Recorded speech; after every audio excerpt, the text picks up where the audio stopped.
Praise the Lord. நான் உங்கள் brother Stephen. நீங்க நல்லா இருப்பீங்க, நீங்க சுகமா இருப்பீங்க, நீங்க குடும்பத்தோட சம்பூர்ணமாக வாழ்வீர்களாக.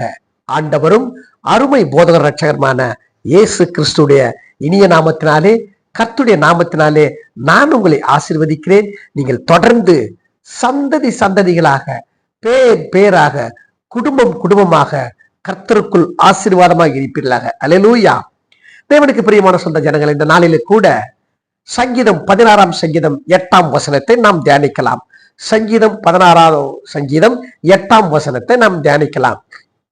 கர்த்தரை எப்பொழுதும் எனக்கு முன்பாக வைத்திருக்கிறேன், அவர் என் வலது பாரசத்தில் இருக்கிறபடியால் நான் அசைக்கப்படுவதில்லை. அல்லேலூயா. மீண்டும் நான் வாசிக்கிற பாருங்க. கர்த்தரை எப்பொழுதும் எனக்கு முன்பாக வைத்திருக்கிறேன், அவர் என் வலது பாரசத்தில் இருக்கிறபடியால் நான் அசைக்கப்படுவதில்லை. எவ்வளவு ஒரு அருமையான ஒரு வார்த்தை பாருங்களேன். இருதயம் ஒடிந்து போய் நொறுங்கி போய் யாருமே காயம் கட்ட முடியாத சூழ்நிலையில தான் இப்படிப்பட்ட வேத வசனங்கள் நம் இருதயத்தை ஆற்றி தேற்றும். ஏன்னா இந்த வேத வசனம் பரிசுத்த ஆவியானவர் கொடுத்தது. இந்த பரிசுத்த ஆவியானவர் கொடுத்த எழுதி வைத்த இந்த வசனங்கள் நம் வாழ்க்கையில மிகவும் பிரயோஜனமா இருக்கிறபடியால்தான் கர்த்தர் இதை எழுதி வைத்திருக்கிறார். இதோட தாற்பயத்தை குறித்து நம்ம பார்க்கலாம். பாருங்களேன், தாவீது ராஜா இந்த சங்கீதத்தை எழுதுறாரு. தலைப்பு வாசிக்கிற பாருங்க. தாவீது எழுதின மிக்தாம் என்னும் பொற்பன கீதம். வரலாம். தாவீது எழுதின மிக்தாம் என்னும் பொற்பன கீதம். மிக்தாம் அப்படின்னா இரக்கம் அல்லது நினைவுபடுத்துகிற ஒரு சங்கீதம் அர்த்தம். இந்த சங்கீதத்தை தாவீது ராஜா எழுதி யாஷர் ஜெபக்குழுக்கிட்ட கொடுத்து இத தேவாலயத்துல வாசிக்க சொல்றார். எப்போ? தாவீது ராஜா மிகவும் நொறுக்கப்பட்டு கஷ்டப்பட்ட ஒரு பிறந்ததிலே பிரச்சனை தான். எல்லாவற்றையும் கர்த்தர் முன்பாக வைத்து ஜெயம் கொண்டு அவரு இந்த சங்கீதத்தை எழுதுறாரு. எழுதி வைத்து பிற்காலத்தில் அவரோட மகனாகிய சாலமோன் வரும்போது தேவாலயத்தை கட்டி இந்த சங்கீதத்தை அந்த தேவாலயத்தின் முகப்புல பொன்னினால எழுதி வைச்சாராம். சங்கீதம் 16:8 வருகின்றதால யூதர்கள் அதை படித்து பார்த்துட்டு தான் உள்ளே தேவாலயத்துக்கு வருவாங்களா. இது சரித்திரம் சொல்லுகிறது. அந்த அளவுக்கு தாவீது கஷ்டப்பட்டிருக்கார். அதனால மிக்தாம் என்னும் பொற்பன கீதம் அப்படின்னா இந்த சங்கீதம் இந்த ஆலோசனை பொண்ணுக்கு சமமானமா. அதனால தாவீது ராஜா எழுதி வைச்சார். சாலமோன் ராஜா தேவாலயத்துல பொன்னினால் பொறிக்கப்பட்டு பொற்பன கீதம் என்று எழுதி வைத்தார். தேவனுடைய நம்முடைய வாழ்க்கையில கஷ்டங்கள் இருக்குது, உண்மைதான். நாம் மனுஷர்கிட்ட நாம் போய் எல்லாத்தையும் சொன்னோம்னா ஒரு நாளைக்கு நம்மளை மிகவும் வேதனைப்படுத்திடுவாங்க. ஆனா தாவீது செஞ்ச காரியம் என்னன்னா, எல்லாவற்றையும் பொறுத்து கொண்டு கர்த்தரை முன்பாக வைத்து துதிக்க ஆரம்பித்தார். அப்படி துதிக்க ஆரம்பிச்சிருந்தால்தான் அவர் 3 முறை ராஜரீக அபிஷேகத்தை பெற்றுக் கொண்டார். முதலாவதாக 1 சாமுவேல் 16:13 சாமுவேல் என்ற தீர்க்கதரிசி ஊழியக்காரர் அவரை தைல கொம்பினாலே அபிஷேகம் பண்ணுகிறார். இரண்டாவது பாத்தீங்கன்னா சவுல் ராஜா மரித்த பிறகு 2 சாமுவேல் 5:3 அனைத்து மூப்பர்களும் சேர்ந்து அவரை 2வது ராஜரீக அபிஷேகம் பண்ணுகிறார். 3வது பாத்தீங்கன்னா 2 சாமுவேல்ல 19:22 பாத்தீங்கன்னா தன்னுடைய மகனாகிய அப்சலோம் இறந்த பிறகு மீண்டும் அவரை 3வது முறையாக ராஜரீக அபிஷேகம் பண்றார். ஏன் இதை சொல்ல வருகிறேன்னா, தேவ பிள்ளைகளே, மனிதனுக்கு கஷ்டம் வர்றது உண்மைதான். நாம் செய்யற தவறுகள் தான் கஷ்டங்கள், துன்பங்கள், தடைகள், வேதனைகள் எல்லாமே வரும். ஆனா அதை எல்லாவற்றையும் எடுத்து போடணும்னா கர்த்தர் முன்பாக வைத்துக் கொள்ள வேண்டும். தாவீது ராஜா தன் வாழ்க்கையில ஆடு மேய்க்கிறது அரசனாகிற வரைக்கும், மரிக்கிற வரைக்கும் கர்த்தராகிய தேவனை, எலோகி தேவனை முன்பாக வைத்துக் கொண்டு ஜெயமான வாழ்க்கை வாழ்ந்தார். அதனால தான் ஒரு 3 முறை ராஜாவாக்கப்பட்டார். தேவ பிள்ளை, நம்முடைய வாழ்க்கையில் பிரச்சனை வருது உண்மைதான். பொறுத்திருக்க. நாளை நம்ம ராஜாக்களம் ஆசாரிகள் அபிஷேகம் பண்ணியிருக்கிறார், அதை மறந்து போயிடாதுங்க. பொறுக்க கத்துக்கொள்ளுங்க.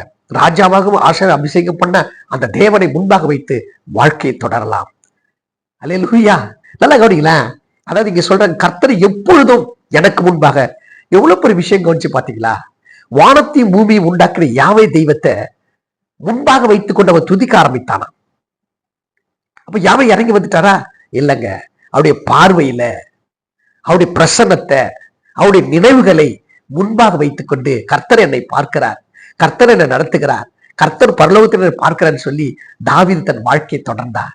நம்முடைய வாழ்க்கையில அப்படித்தாங்க கர்த்தர் நம்மை தினந்தோறும் பார்க்கிறார். இந்த பூலோகத்தில் ஆயுசு நாட்கள் உள்ளவரை கர்த்தர் நம்மை பரலோகத்துக்கு பார்ப்பார். நாம என்ன செய்ய வேண்டும்? அவரை முன்பாக வைத்து என்றைக்கும் துதி கற்றுக்கொள்ள வேண்டும். நம்முடைய வாழ்க்கை முழுதும் அவர் முன்பாக செய்வார். அழகா சொல்லியிருப்பாங்க பாருங்க, கர்த்தர் எப்பொழுதும் எனக்கு முன்பாக. நல்ல கவனிங்களேன், உலகத்தை பின்னாடி வச்சுட்டு இயேசு முன்னாடி வச்சுட்டீங்கன்னா உங்க வாழ்க்கையில பிரச்சனை என்பது வராதுங்க. நாம என்ன செய்வோம்? உலகம், பொருள், சொந்த பந்தங்கள், பதவி, பணம், படிப்பு, பட்டத்தை கொண்டு முன்னாடி வச்சுப்போம். இயேசு பின்னாடி தள்ளிடும். அதனாலதான் பிரச்சனை. ஆனா தாவீது அப்படி செய்யல. எப்பொழுது ஆடு மேய்க்க ஆரம்பிச்சாரு? நல்லா கவனிக்கணும், தாவீதுடைய வாழ்க்கையில ஈசாய்க்கு 8 குமாரர்கள், கடைசி குமாரன் தான் தாவீது. அப்ப அவங்க அண்ணன் தம்பிகள்லாம் சவுல் ராஜ்யத்துல, அரசாட்சியில, மேனேஜ்மெண்ட்ல, கவர்மெண்ட்ல ஆர்மி ஆபீசரா இருக்கிறாங்க, போர் வீரர்களா இருக்கிறாங்க. ஆனா தாவீது மட்டும் பாருங்க, ஆடு மேய்க்க தன் தகப்பன் அனுப்பி விட்டார். எப்படி இருக்கு யோசிச்சு பாருங்க. அண்ணன் தம்பிகள்லாம் படிச்சு பெரிய பதவியில் இருக்கும்போது கடைசியா இருக்கிறவன் ஒன்றுக்கு லாய்க்கலாம ஆடு மேய்க்க அனுப்புறான். ஆனா அவன் தன்னுடைய வாழ்க்கைய தாவீது அழகை மாற்றிக்கொண்டான். எப்படின்னா, ஆடு மேய்க்கிறது சும்மா இல்லைங்க. ஆட்டை ஓட்டி விட்டுட்டு ஒரு இடத்துல உட்கார்ந்து அந்த சுரமண்டலத்தில் எடுத்து கர்த்தரையை வாசிக்க ஆரம்பித்தார். வாசிக்க வாசிக்க வாசிக்க, அதாவது கர்த்தரை உயர்த்துறது. எப்படி உயர்த்துறப்ப நினைப்பீங்க? ஒரு ஆடு மேய்க்கிறவன், ஆண்டவரே என் வாழ்க்கை இப்படி ஆயிடுச்சு, ஆண்டவரே எனக்கு எந்தவித வழியும் தெரியல, என் வாழ்க்கை நீங்க தான் பொறுப்பெடுத்துக்கணும் சொல்லி சொல்லி சொல்லி சொல்லி துதிக்க ஆரம்பித்தார் தாவீது. அப்பொழுது ஆரம்பித்தது தான் தாவீது 75 சங்கீதங்களை தாவீது எழுதி கொடுக்கிறார். துதிக்க துதிக்க தேவ பிள்ளைகளை, நம்முடைய வாழ்க்கையில துதிக்க துதிக்க துதிக்கிற நம்முடைய கீழான வாழ்க்கை கர்த்தர் மாற்றி மேலான வாழ்க்கைக்கு கொண்டு போவார். குப்பையில இருக்கிற ஹல்லேலூயா. அப்போ தாவீது கர்த்தரை துதிக்க ஆரம்பிச்சார். ஒரு நாள் வந்தது பாருங்க, துதிக்கிறவங்களுக்கு எப்படி கர்த்தர் மேன்மை உயர்த்துறாரு பாருங்க. கர்த்தருடைய ஸ்பெஷல் என்னன்னா, குப்பையில இருக்கிறவரை கோபுரத்தில் வைத்து அழகு பார்க்கிறதா நம்முடைய ஆண்டவராக இயேசு கிறிஸ்து. தாவீது தன் வாழ்க்கை நினைச்சு துதிக்க ஆரம்பிச்சான். ஒரு நாள் வந்தது, அந்த துதி பாருங்க, கர்த்தரை துதிக்கிற துதியை கர்த்தர் இப்படி உயர்த்துறா பாருங்க. நாட்டுடைய ராஜாவாகி சவுல் ராஜாவுக்கு தேவனுக்கு அவன் கீழ்ப்படியில. கீழ்ப்படியாத நேரத்துல தான் கர்த்தர் ஒரு பொல்லாத ஆவி அனுப்புறார். பொல்லாத ஆவி சவுல் ராஜா அலைகழிக்குது, ஒன்னும் செய்ய முடியல. அப்பொழுது அவர் பார்த்துட்டு அவன் கூட இருக்கிற ஊழியக்காரன் சோல்ஜர் சொல்றான், உங்க மேல இருக்கிற ஆவி போகணும்னா சுரமண்டலம் வாசிக்கிறவங்களை கொண்டு வந்து சுரமண்டலம் வாசிச்சா அந்த ஆவி ஓடி போயிடும் அப்படின்னு ஆலோசனை கொடுக்கிறான். அப்ப யாருன்னு கண்டுபிடிக்கும் போது அவனே சொல்றான், பெத்லகேம் என்ற ஊர்ல ஈசாயின் குமாரன் ஒரு குமாரன் இருக்கிறான், அவன் வாசிப்பதில் தேர்ந்தவன். அழகா சொல்லப்பட்டிருக்கு 1 சாமுவேல் 16:18 நான் வாசிக்கிற பாருங்களேன். அப்பொழுது அந்த வேலைக்காரர்கள் ஒருவன் பிரதிபத்திரமாக, இதோ பெத்லகேமாகிய ஈசாயின் குமாரன் ஒருவனை கண்டிருக்கிறேன், அவன் வாசிப்பதில் தேறினவன், அவன் பராக்கிரமசாலி, யுத்த வீரன், காரிய சமர்த்தன், சௌந்தரியம் உள்ளவன், கர்த்தர் அவனோடு கூட இருக்கிறார். பாத்தீங்களா எவ்வளவு குவாலிஃபைடு பாருங்க, எவ்வளவு டேலண்ட் பாருங்க. ஆடு மேய்க்கிறது, கர்த்தரை துதிச்சு ஆடு மேய்க்கிறாங்கன்னு யாராவது இருக்கட்டும், படிப்பு இருக்குதோ, பதவி இருக்குதோ, பணம் இருக்குதோ, ஆனா கர்த்தரை துதிக்க ஆரம்பிச்சா கர்த்தர் உயர்த்துவார். தாவீதுக்கு கர்த்தர் உயர்த்துறார். கேள்விப்பட்டு கொண்டு வந்து தாவீத ஈசாயினுடைய அப்பா கிட்ட சொல்லும்போது அவர் அனுப்பி விடுகிறார். ராஜாவாச்சே, ராஜாவுக்கு வந்து சுரமண்டலம் வாசிக்கும் பொழுது அந்த ஆவி சவுல் ராஜாவில் இருந்த அந்த ஆவி, பொல்லாத ஆவி சவுல் ராஜாத்தை வெளியேறுது. அது காரணம் யாரு? கர்த்தர் கருவியை பயன்படுத்துறது தாவீது. ஏன் சொல்லனா, கர்த்தரை துதிக்கிறவங்களுக்கு எப்பொழுதும் கர்த்தர் கூடவே இருப்பார், உயர்த்துவார், மேன்மைப்படுத்துவார். தாவீது வாழ்க்கையில் அப்படித்தான். ஆடு மேய்க்கும் போது கர்த்தரை முன்பாக வைத்துக் கொண்டார். சவுல் ராஜா 3000 பேர் தெரிந்து கொண்டு தாவீதை கொலை செய்து தேடும் பொழுதும் முன்பாக வைத்து ஆராதிக்க கற்றுக்கொண்டார். ஒரு சமயம் 1 சாமுவேல் 27ஆம் அதிகாரத்துல காத் என்ற அந்த ஆகிஸ் ராஜா முன்னாடி பிடிபட்டுருவார். விராபை மாட்டிப்பாரு. அப்போ அவன் பாப்பான், இவன் கோலியாத் அல்லவா, கோலியாத்து கொன்ற தாவீது அல்லவா, அவன் கையில பட்டையை எடுத்துட்டு போயிட்டான். கோலியாத் பட்டையிட்ட அபிமெலேக் என்ற ஆசாரிட்ட வாங்கிட்டு போயிட்டான். அதை பார்த்தோன்னே பெலிஸ்தர் எல்லாம் பயந்துட்டாங்க, இவன் தாவீது. உடனே என்ன பண்ணான், தாவீது கர்த்தர் ஆலோசனை கொடுக்கிறார். என்ன கொடுக்குறாருன்னா, பைத்திய சேஷ்டம் பண்ண சொல்றார். பைத்திய சேஷ்டம் பண்ண உடனே அந்த ஆகிசா சொல்றேன், ஏற்கனவே நிறைய பைத்தியம் இருக்குது எங்களை அரசாட்சியில, நீ வேற பைத்தியம் தேவையான துருத்தி விட்டுறான். என்ன சொல்றேன்னா, இக்கட்டான நேரம், உயிர் போகின்ற நேரம், மாட்டிக்கொள்கிற நேரம், எதிராளிகிட்ட மாட்டிக்கொள்கிற நேரத்துல கூட அவன் கர்த்தரை துதிக்க ஆரம்பித்தான். பின்பாடு ராஜாவான பிறகு இந்த 16ஆம் சங்கீதத்தை எழுதி வைக்கிறார்.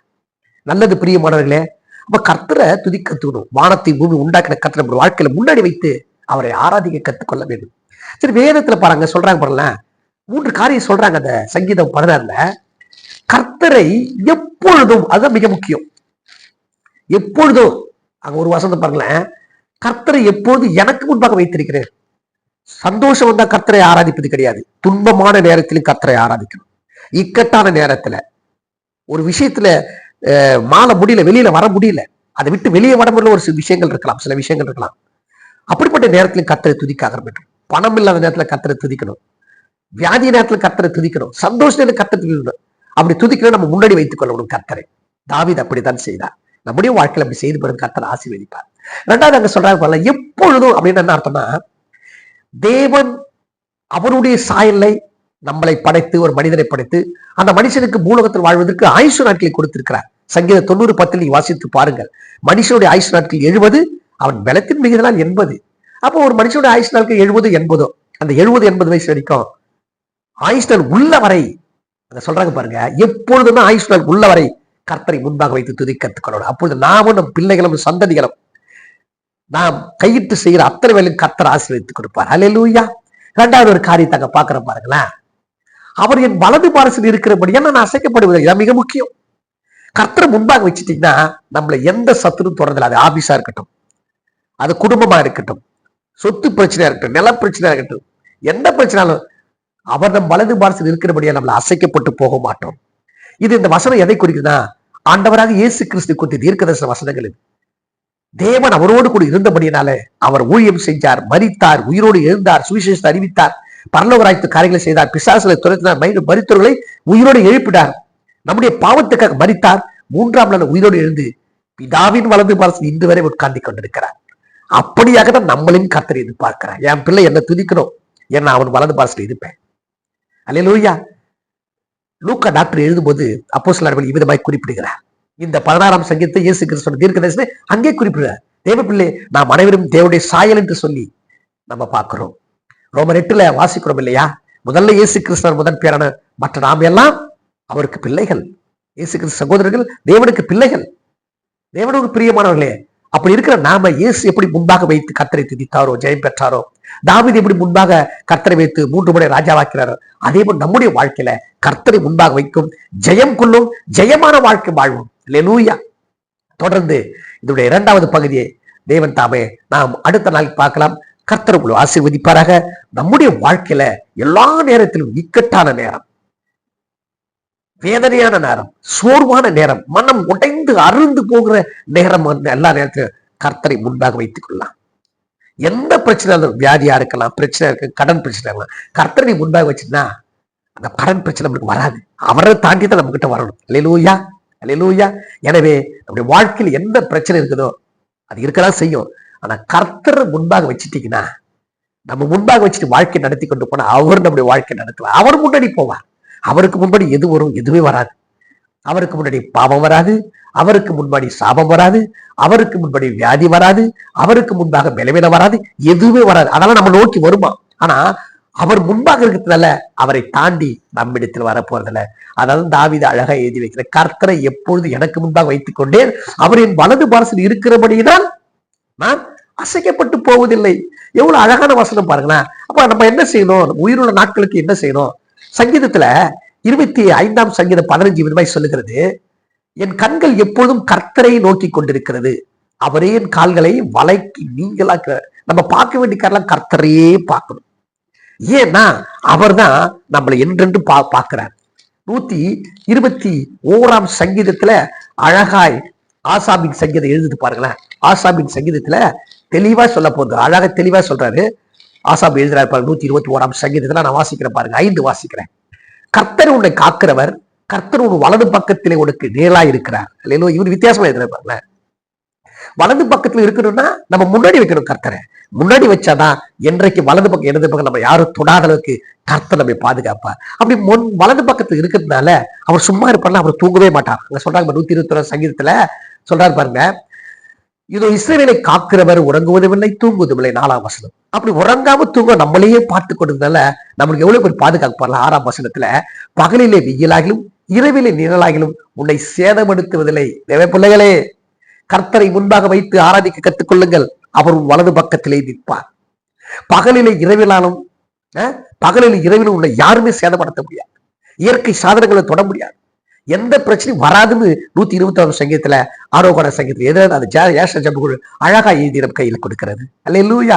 அது மாத்திரம் பாருங்களேன், 7ஆம் வசனம், கர்த்தருடைய எல்லா தீங்குக்கு விலக்கி காப்பார், அவர் உன் ஆத்துமாவை காப்பார். மிக முக்கியமான வசனம், அவர் நம் ஆத்துமாவை காப்பார். ஆத்துமா அங்காளாய்ப்பா இருக்கக்கூடாது. ஆத்துமா அறிவில்லாமல் இருக்கக்கூடாது. ஆத்மா அங்கங்க அலைக்கூடாது. தேவனை நோக்கி அமர்ந்திருக்கப்பட வேண்டும். அல்லேலூயா. சங்கீதம் 4 நாள் விதமா வாசிக்கிறோம். ஆத்துமாவில பேசணும், ஆத்துமா அவரோட அமர்ந்திருக்கணும். அல்லேலூயா சொல்லலாமா? அது மாத்திரம் பாருங்களேன், 8ஆம் வசனத்துல, கர்த்தர் உன் போக்கையும் உன் வரத்தையும் இதற்கு கொண்டு என்றைக்கும் காப்பார். உபாகம் 28 வாசிக்கிறோம், நீ போகையிலும் ஆசீர்வதிக்கப்பட்டிருப்பாய், திரும்ப வருகையிலும் ஆசீர்வதிக்கப்பட்டிருப்பாய். இங்க சொல்றாங்க பாருங்களேன், உன் போக்கையும் வரத்தையும் இது ஒன்று கர்த்தர் உன்னை காப்பார். அல்லேலூயா. தாவீது அந்த ஆசீர்வாதத்தை எடுத்துக்கொண்டார். நாம் எப்பொழுது எடுத்துக்கொள்ள போகிறோம்? கர்த்தரை முன்பாக வைத்தா என்றைக்கு அவருடைய ஆசீர்வாதம் எடுத்துக்கொள்ளலாம். ஜெபிக்கலாமா? அன்பு பிதாவே, உங்களுக்கு நன்றி செலுத்துகிறோம், நன்றி உள்ளத்தோடு துதிக்கிறோம், சோத்திரிக்கிறோம். அப்பா, இந்த வசனத்தின்படி ஆண்டவரே, நான் வீட்டின் தலைவனா இருக்கிற நாங்க முதல்ல கர்த்தரை முன்பாக வைத்து நாங்க துதிக்க இந்த நாள்ல இருந்து ஆயத்தப்படுகிறோம். அப்பா, நான் துதிச்ச என் மனைவி துதிக்கும், என் பிள்ளைகள் துதிக்கும், என் தாய் தகப்பன் துதிப்பாங்க. ஆகையினால எங்க குடும்பத்தை நீங்க ஆசீர்வதிங்க, எங்க ஊழியத்தை ஆசீர்வதிங்க, எங்கள் பயணத்தை ஆசீர்வதிப்பார். நம்ம ஊழியத்தை, பயணத்தை, ஆபீஸ் மற்றும் எல்லாம் நம்ம கைட்டு செய்கிற அத்தனையும் கர்த்தர் ஆசீர்வதிக்கிறோம், மதிப்பார். ஆகையினால தேவனே, உண்மை நாங்கள் முன்பாக வைத்து எங்கள் வாழ்க்கையை தொடரும், ஒப்பு கொடுக்கிறோம். தொடர்ந்து எங்களை ஆசீர்வதிங்க. இயேசுவின் நாமத்தில் பிதாவே, ஆமீன்.